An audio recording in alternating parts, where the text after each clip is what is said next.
The following days, a couple of weeks later, Danielle has asked if she could have a concert here the afternoon of December 8th with just her group doing Christmas music, as they had booked an event on that day and then found out it was double booked. And so her group said, sorry, you're out of luck, there's no place to perform. So she's coming here with her group that day, and she's rather excited because she has a lot of music friends from the Hamilton area who will come to Sheffield, but they don't want to go to teacher to hear them, so we're looking for a great event that afternoon. Then if we flip over to Rockton, their cookie walk is December the 7th. We had a number of people coming yesterday from Rockton, so it would be good if we could support their cookie walk. Board meeting coming up, I'll let you read about that, and same thing with the Broadview magazine, I'll let you read about that. So go to the Bazaar. Breakfast is amazing. When Diane and I planned it, we figured only 75 people, and that's what we ordered supplies for. And according to Dave's count, there were 100 adults and 15 children who paid for breakfast yesterday. So it's been a scramble. Because we're not gonna have enough eggs, we don't have enough bacon, we need some more milk. Jay Foreman came with milk, and there were a couple of runs to town. But then someone opened the big cooler and went, oh my goodness, there's still bacon that we had bought in the cooler. So we have some bacon and a few eggs left over in the fridge downstairs if you'd like to purchase some bacon and eggs this morning to take home. They're there. There's still some things on the bake table and on the preserved craft table and so on. Anyway, these numbers are not right because you'll see the money's been coming in this morning. So our total sales yesterday were $4,599. Our expenses are $363 plus the fuel for the warning cans. I haven't got a bill for that. The auction raised $1,376, and there's still money to come in from that. The breakfast sales were $1,285, so that includes some bacon and eggs, so that's why it doesn't work out to even numbers. But a very successful day all around.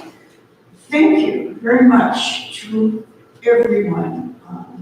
We had, I was having a panic attack about 2 weeks ago about where we were going to find enough help, and help came. Thank you to everyone for all the things you did. I can't begin to name people because I would miss someone. So thank you very much.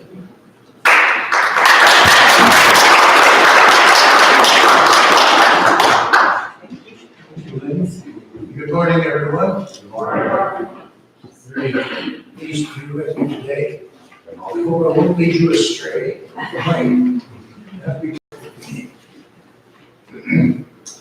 One of the few things that I remember my professors at Emmanuel College saying was that there's no such thing as a solitary Christian. You can't be a Christian alone.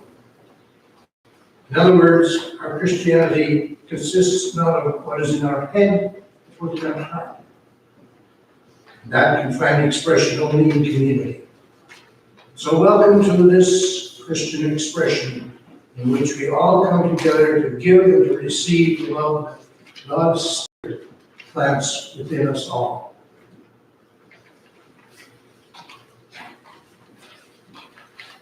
It was a book. You didn't take it, did you?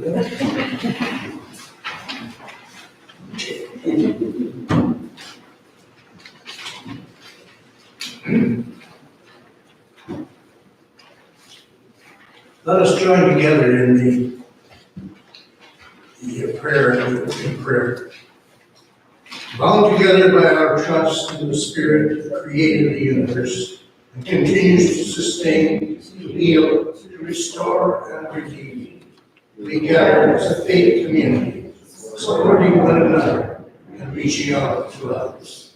As we worship the God of love through prayer, meditation and song. We open our heart now in Jesus' words. We pray together. Our Father, who art in heaven, hallowed be thy name.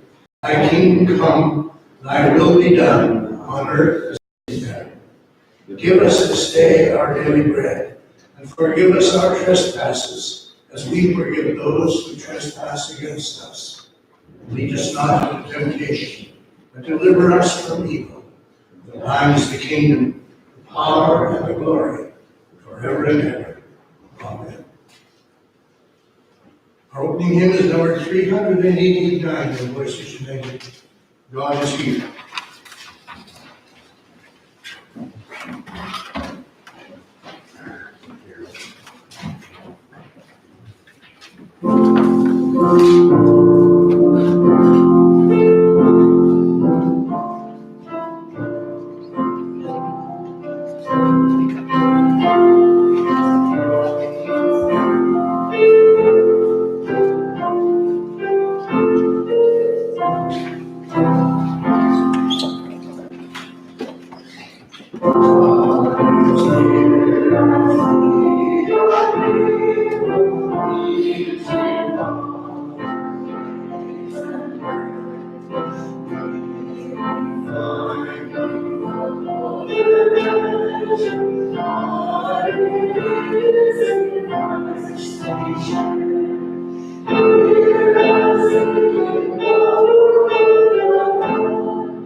Now let us join together, making our prayer of confession together.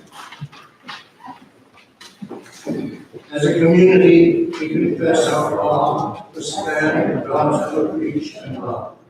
The crucified man, Jesus, has risen through the community of his followers, showing impartiality, God's love and forgiveness extends to all who have faith.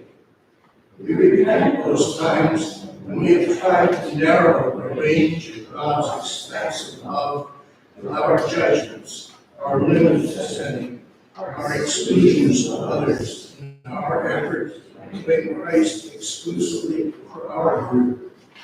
As our destiny is tied to Christ's, so may the love of our hearts be tied to Christ's in reaching out to the world. God says to us, "You are my chosen ones. Know that you are forgiven. I have entered into a covenant with you and will stand by you in all times and places. Dare to live fully the life to which eternal love calls you." Amen.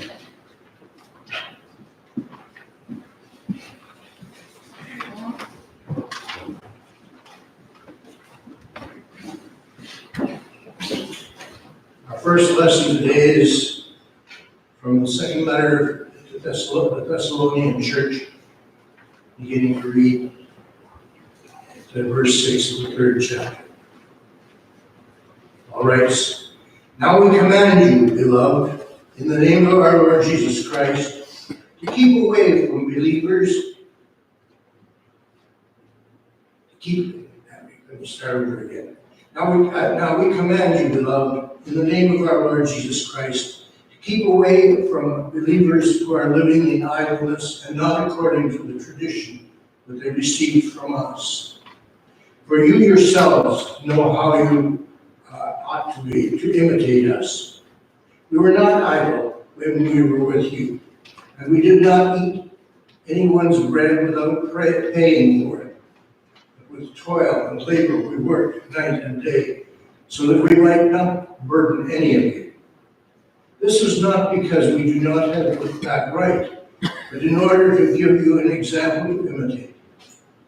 For even when we were with you, we gave you this command: anyone unwilling to work should not eat.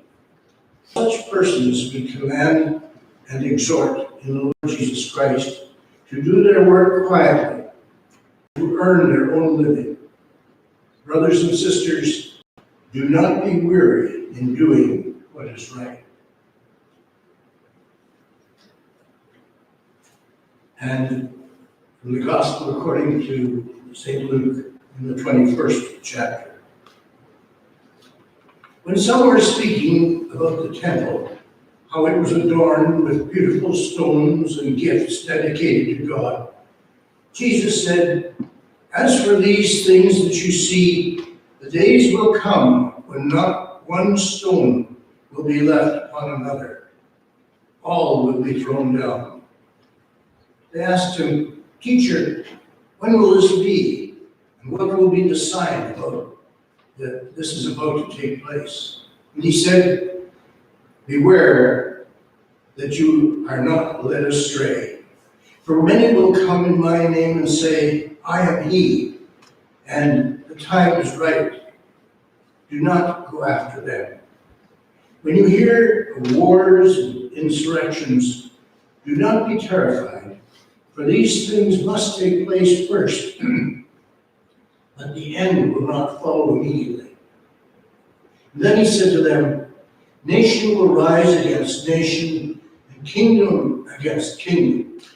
There will be great earthquakes, and in various places famines and plagues, and there will be dreadful portents and great signs from heaven. But before all of this occurs, they will arrest you and persecute you. They will hand you over to synagogues and prisons, and you will be brought before kings and governors because of my name. This will give you an opportunity to testify. So make up your minds not to prepare your defense in advance. For I will give you words and wisdom that none of your opponents will be able to understand or contradict. You will be betrayed, even by parents and brothers, by relatives and friends, and they will put some of you to death. You will be hated by all because of my name, but not a hair of your head will perish. By your endurance, you will gain your soul." In these readings is contained the mind of God. Amen.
The text that I'm using today for this sermon is from the words of Jesus. This will give you an opportunity to testify. Before I get into the core of this sermon, I need to make you aware of how I think about God and Christ. Otherwise, you might be confused. For me, God is very real.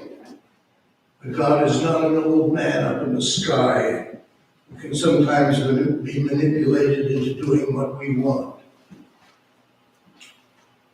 For me, God is the core energy of creation, expressed in many ways, especially as love.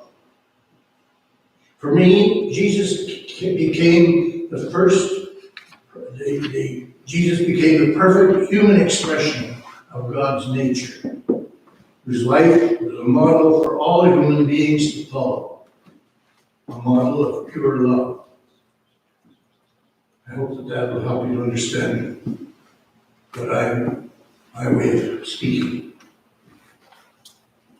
It's always difficult to decide when is the best time to undertake the major events of our lives. Young couples have to decide whether to get married while one or both are still in school, or to wait till they become well established in their respective careers. There are advantages to either choice. Likewise, married couples have to decide about having a family. Do they want to have children? And if so, will they have them while they themselves are still young, or wait until they've purchased and paid for their home and taken all of the exotic holidays that they've dreamt of?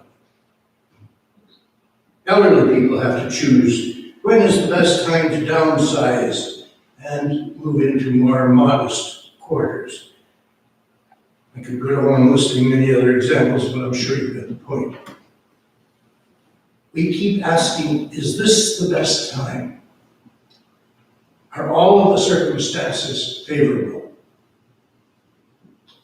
In today's gospel lesson, Jesus predicted a time of great upheaval, filled with natural calamities like earthquakes and famines, and man-made disasters like wars and revolutions. The list sounds almost identical to the sorts of things we hear and read about every day in the media. In reading this Bible passage, it's tempting to expound upon Jesus' words as though they were intended especially for this present time. They seem to match our time because this is the only time with which we are familiar. But to read them only in terms of our own history is to miss the point. These words of Jesus would have seemed equally relevant when Genghis Khan's hordes swept out of Central Asia, when the Viking ships terrorized the northern seas, and plagues raged through Europe. Jesus was not trying to define a specific moment in history. He wanted to make the point that there would be many occasions of unrest and trouble between the good times, like valleys between the mountain peaks. And it would be during these difficult times that the gospel, the good news of God's grace, would be best understood. Notice what kind of time this would not be. It would not be a time when there was abundance of food to weigh down the tables. Nor would it be a time when the followers of Jesus enjoyed great popularity. if we were looking for an appropriate time to proclaim God's good news, we would certainly not choose the kinds of circumstances Jesus described in today's lesson. Our first inclination would be to select a time when there was full employment, world peace, abundant food, and plenty of leisure time. Unfortunately, society tends to become deaf when everything is going well. Jesus said the real opportunity to witness to our faith, to proclaim the good news, comes when everything is going wrong. It comes when his followers find ourselves in conflict with secular authorities and systems, when the world around us is self-centered, preoccupied with its own survival, indifferent and even hostile to the Christian message. This will give you an opportunity to testify. In other words, to stand up for what is true, just, and human. In another way, Jesus is here saying the same thing that he had in mind when he declared, "Those who are well have no need of a physician, but those who are sick. I have come to call not the righteous, but sinners to repentance." Sick people are often not very pleasant to be around, especially given the lack of sanitary facilities that existed in Jesus' time. But it's with the sick, not with the well, that the need exists. It's much more pleasant to serve the whims of those who are healthy and wealthy, but it is the ill and the poor who present the challenge. It is the wretched outcasts, the unemployed, the unlovable, who need to find acceptance.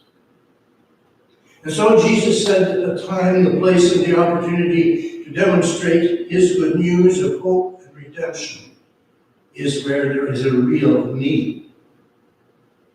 That was why he came to dwell amongst us. And that is why he established his church to continue his work after he was gone. Even though our national unemployment rate is declining and many businesses are beginning to prosper, the present time is still economically and socially very difficult for many people, particularly in Saskatchewan and Alberta. In private life, in corporations, in government, we've been experiencing a prolonged time of downsizing and cutting back on the one hand, and of numerous corporate mergers on the other. The result is an increasing gap between the very rich and the very poor, and the gradual disappearance of the middle class. As a consequence, the numbers of people in need of emergency food, clothing, and shelter is reaching crisis proportions in our large cities. Of course, there will always be a few who abuse assistance efforts, but the vast majority have real and pressing need. Hardship can happen to any one of us at any time. You can't be smart. And everyone is entitled to request help. Beyond all of these appeals is the church's own need for financial support to meet its ongoing local and international expenses. At the same time, we're receiving very legitimate requests for emergency assistance from crisis areas around the globe, including a band of 7 African countries, from Yemen to Nigeria, from Syria, Afghanistan, Venezuela, Cuba, and many others. The devastating floods and earthquakes that pop up everywhere, including in our own country, cry out for financial assistance from the world community. Our first impulse may be to say that we should wait until the economy has strengthened even more. The unemployment rate is at zero. Of course, that's not a good enough answer, because the crises exist now. The needy would have long since starved to death were we to wait until our employment rate reached zero. Furthermore, it has been the experience of fundraisers over the years that the more wealthy people are, the more stingy they tend to be. The most generous people are almost always those who have very little themselves. The need exists now. They are apparent. And this is the ideal time to challenge us to share more generously than usual. This will give you an opportunity to testify to the love of God in Christ. The challenge to us is similar to that issued by St. Paul to the little Christian congregation in Thessalonica. Members were suffering from some external persecution and some internal problems. I doubt that I would have had enough nerve to ask them for money.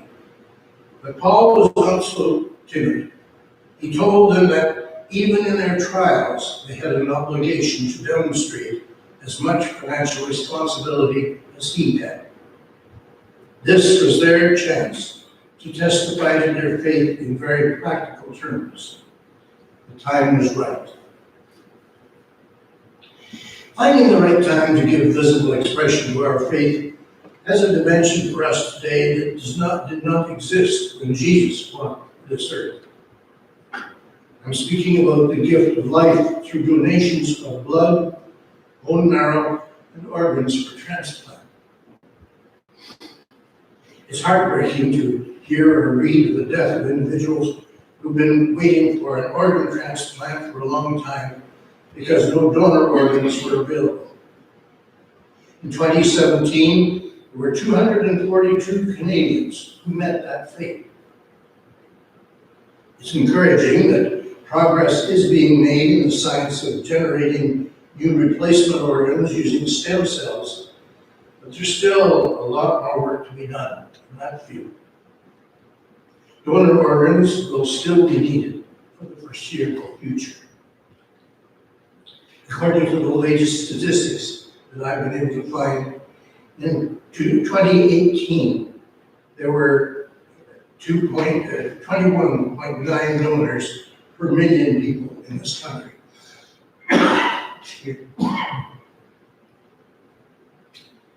That was an increase of 50% in 10 years, particularly following the organs donated by Humboldt Broncos player Logan Goulet from Lethbridge following that bus crash in April of 2018. Since then, there's been a greater emphasis placed upon signing donor cards. One donor can benefit more than 75 people and save up to 8 lives. One donor. Timing is a key issue where organ transplants are involved. That is why it is so important that each of us makes his or her wishes known to our loved ones, who signs our donor card while we're still well. And age is not a limiting factor. It used to be that organs were not harvested from potential donors who were more than 45 years old. That has changed. The oldest organ donor on record was over 90 years of age, and the oldest corneal donor was 102. A while ago, the Multiple Organ Retrieval and Exchange Program of Ontario mailed to clergy information to share with our congregations in the context of worship. That article is just as relevant today as it was when it was written a few years ago. It's a short meditation by the Reverend Carl Toole of the Ontario Multi-Faith Council on spiritual and religious care. I want to read part of that for you. There is in the book of Genesis that mysterious moment where it is said of a man, God breathed into his nostrils the breath of life. God in the Bible is the divine life giver and life creator. The giving of life is one of God's incomprehensible deeds of grace, for which the writers of the Bible continually raise their hymns of praise and thankfulness. Though our lives are many, their root is one, God, the life giver. The creative powers of humankind are indeed an imitation of God's work of giving shape and form to his designs. The symphonies of Beethoven, paintings of Rembrandt or Renoir, and the sculptures of Moore, to mention only some artistic masterpieces, reflect, even though it may in a faint fashion, the great and majestic powers of God the Creator. Reflections of the life-giving grace of God are perhaps not always discerned with the same great recognition with which people encounter the great monument works of art.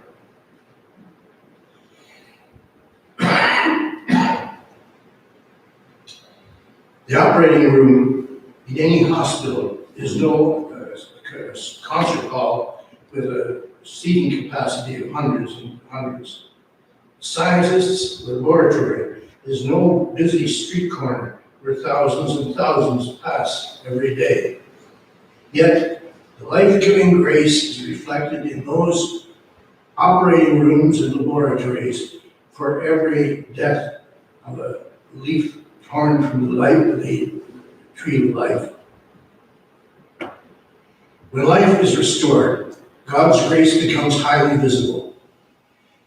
To cooperate in that endeavor is truly an imitation of God's life-giving grace. The gift of human organs is a deed of cooperation with God in the giving and maintenance of life. Every restored life is a testimony to the grace of God. And as praise is given to God for the gift of life, so praise must be given to all who with God make life possible.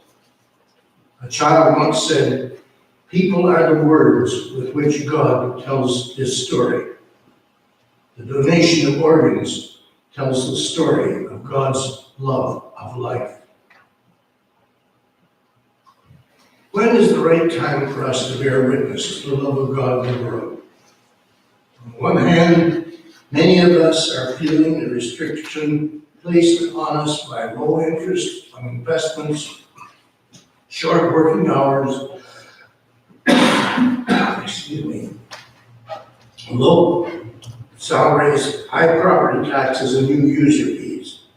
On the other hand, the needs exist now. Another concern is, how can one know which great causes to support? Because there are so many this time of year. We get them in the mail every day. Many people do not mind giving to charitable organizations, provided most of the money goes to those who are in need. But they do not want to donate to an organization that uses most of the money for administration and public relations. That is a real and fair concern. Excuse me while I blow my horn.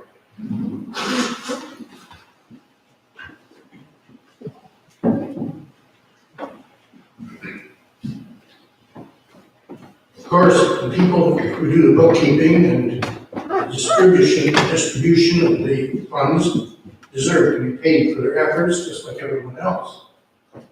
But some agencies charge as much as 90% administration costs.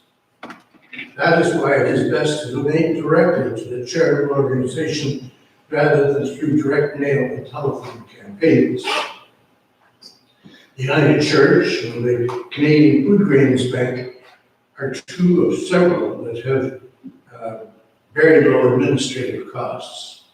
A recently published article indicated that Wesley Urban Ministries is one of the top 10 organizations in keeping the costs of collection low.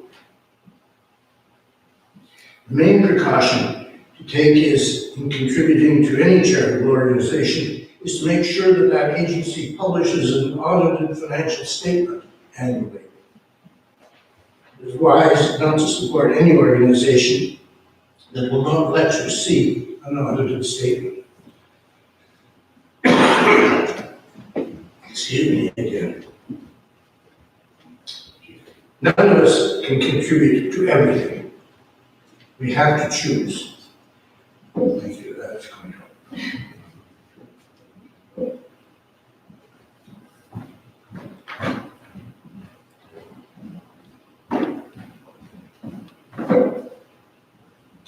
None of us can contribute to everything. We have to choose. Whether we choose to support only local causes like this congregation, the Wesley Urban Ministries, or whether we choose to also reach out to those in desperate need in other parts of the world. Whether we choose only to give what money we can spare or to arrange to donate useful body parts. All of these are methods of honoring God and sharing God's love with the world. Now is the best time. This will give you an opportunity to testify. Amen.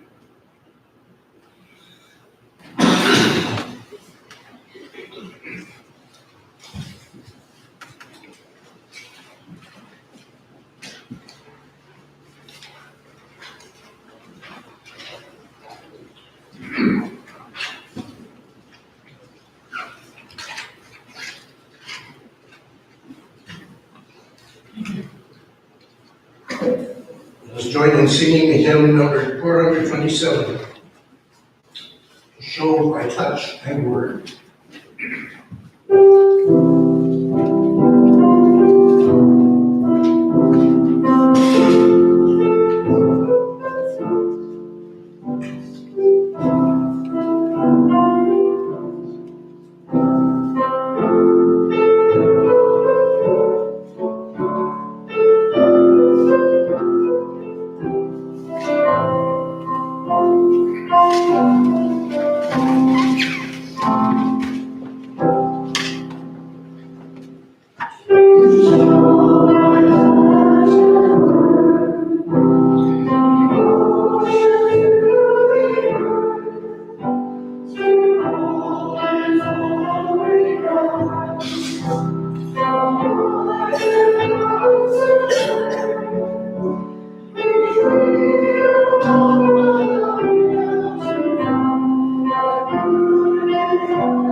God blesses us in many ways.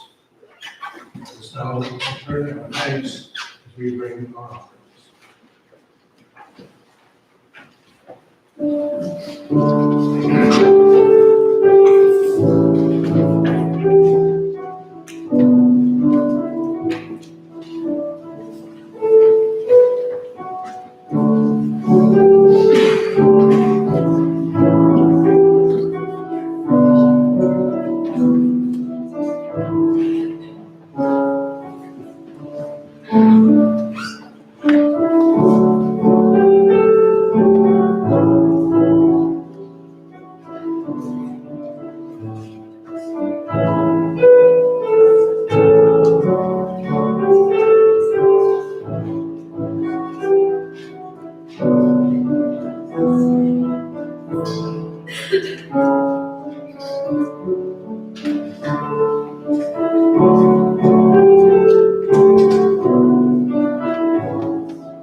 Let's pray together. In the name of the Spirit of our rest, we dedicate our gifts to holy use. We give them the head and heart and mind, of the Spirit, and to our heart. Amen.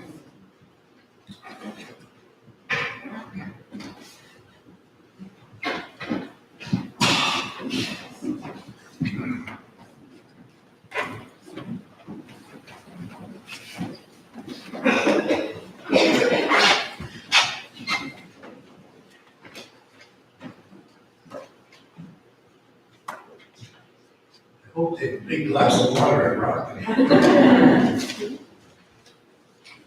Let us pray.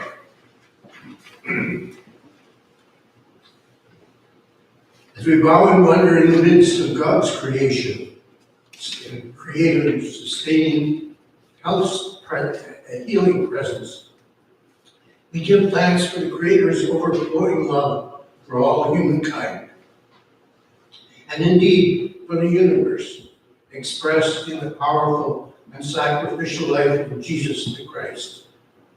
A love that was sent to claim us, heal us, and lift us. A love not restrained by crucifixion. A love that cannot be stilled by the power of death. A love that blossoms into a living presence that we cannot fully understand, but only identify as resurrection. A love so all-embracing that it cannot be contained within the sectarian dogmas or religious barriers. That love gives meaning to our homes and workplaces and schools and churches. We want that love to dwell among us as our companion guide. As we come together today, we will bring with us our anger, our frustrations, our fears, our doubts, and confusion. Knowing that as we open ourselves to God's love within this fellowship, we will be helped to transform them into fruitful energy. May our ears be open to hear calls to new challenges. May our imaginations be open to new possibilities. May those whose faith has withered find renewed hope. May those who are grieving, experiencing pain or torment, feeling lost or in despair, or standing at the threshold of physical death, know that they are not alone, but are upheld by the love of God in the hearts of all of us here. As members of the universal community of Christians, our prayers also embrace our sisters and brothers within all denominations and sects, that we may respect each other's discernment of God's presence and share the work of healing the broken areas of creation. Our prayers also include all who call themselves atheists or agnostic, For they too are sustained by God's grace, as our sisters and brothers in the Jewish, Muslim, Hindu, Buddhist communities, and all other societies. For this is the God of the universe whom we worship. May we all strive to live together in the spirit of redemptive love. These prayers we make in the spirit of the living Christ. Amen.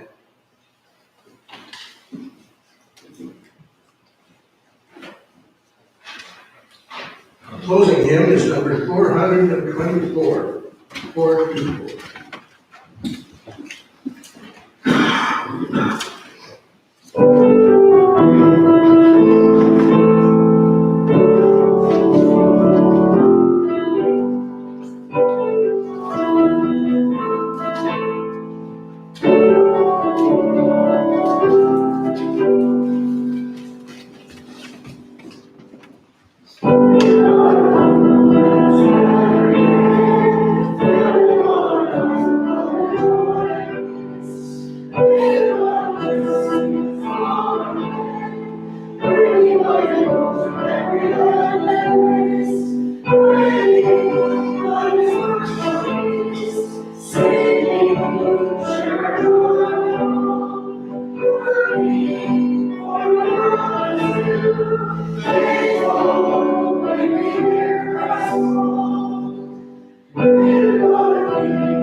Go into the world in peace. Have courage. Hold on to what is good. Return no one evil for evil. Strengthen the faint-hearted. Support the weak. And help the suffering. Honor all people. Love and serve creation. Empowered by the presence of God's Spirit within you. Amen.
Good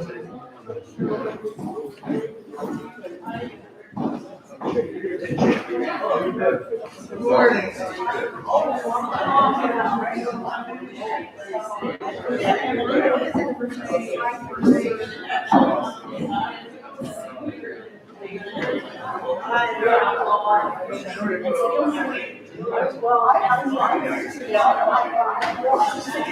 Yeah, no, don't worry about that.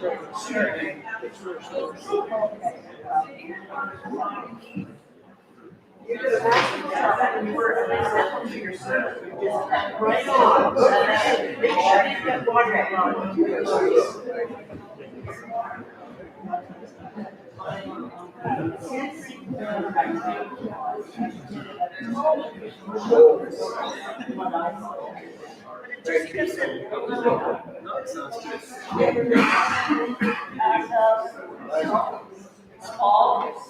Morning. You live in Manchester? I